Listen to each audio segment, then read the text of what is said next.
আমার ছেলে আসুক, তোমাকে ঘর থেকে বের করে দেবে। ঠিক আছে, তোমার ছেলে আসুক, বউকে ঘর থেকে বের করে না মাকে ঘর থেকে বের করে সেটা আমিও দেখবো। এই কি হয়েছে অন্নদা? ললিত, তোমার মাকে এক্ষুনি ঘর থেকে তাড়াতে হবে। আরে কি হয়েছে বলবে তো? কিছু হয়নি, হয় তোমার মা এই বাড়িতে থাকবে না আমি এই বাড়িতে থাকবো। মা কি হয়েছে গো? গায়ে জ্বর বলে রান্না বান্না করে একটু শুয়েছিলাম। শুয়েছিলে? আর এই কাপড়গুলো কি তোমার বাবা এসে কাচবে? এগুলো তো কালই কাচলাম বৌমা। দেখেছো কিরকম মুখে মুখে তর্ক করছে? ললিত, তোমার মাকে ঘর থেকে বের করো, নইলে আমার বাবা কিন্তু উকিল তোমাদেরকে জেলের ভাত খাইয়ে ছাড়বো। মা তুমি এই বাড়ি থেকে চলে যাও। আমি কোথায় যাবো বাবা? চলো না, আমি তোমাকে বৃদ্ধাশ্রম দিয়ে আসছি। থাক, তোকে আর কষ্ট করতে হবে না, আমি চলে যাচ্ছি। তোরা ভালো থাকিস বাবা।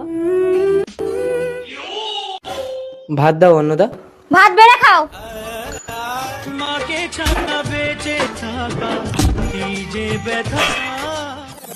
ললিত, আজ আমি তোর পছন্দের মাছের ঝাল করেছি। ভাত বেড়ে না দিলে আমি খাবো না। ঠিক আছে, খেতে হবে, আসলে বলো। ও মা, আজ রাতে খাবো না। না বাবা, রাতে না খেলে শরীর খারাপ করবে। খেয়ে নে বাবা। দূর, বেড়ে দিলে আমি খাবোই না। মা মা মা, তুমি আমার মাকে দেখেছো? না। এখনই অন্নদা, অন্নদা,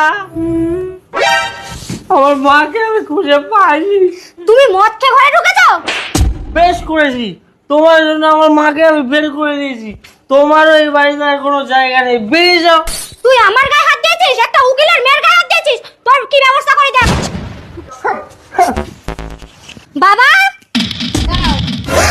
তুমি একদম এই ঘরে উঠবে না। তুমি তুমি আমার বাবার ঘরে কি করছো, আর কোন অধিকারে আমাকে আটকাচ্ছো? আমি অধিকার দিয়েছি ওনাকে। বাবা, হ্যাঁ, একজন আইনজীবী হয়ে একটা অসহায় মানুষের অবলম্বন হওয়াটা কিন্তু মানবাধিকার। আর তোর জন্য এই মানুষটা অসহায় হয়েছে, তাই তোর পাপের প্রায়শ্চিত্ত আমাকে করতে হচ্ছে। বাবা, তুমি যদি আমার শাশুড়িকে নিয়ে সংসার করো তাহলে আমি সমাজে মুখ দেখাতে পারবো না। ঠিক আছে, তাহলে তোর মরা মায়ের কথা মনে করে এই মানুষটাকে বাড়ি নিয়ে গিয়ে দেবী রূপে পুজো কর, যা। চলুন মা, আজ থেকে আমি আপনাকে দেবী রূপে পুজো করব। নমস্কার। নমস্কার, আসুন। দেখলেন তো, সঠিক রোগের সঠিক ওষুধ দিলে তবেই অসুখ সারে।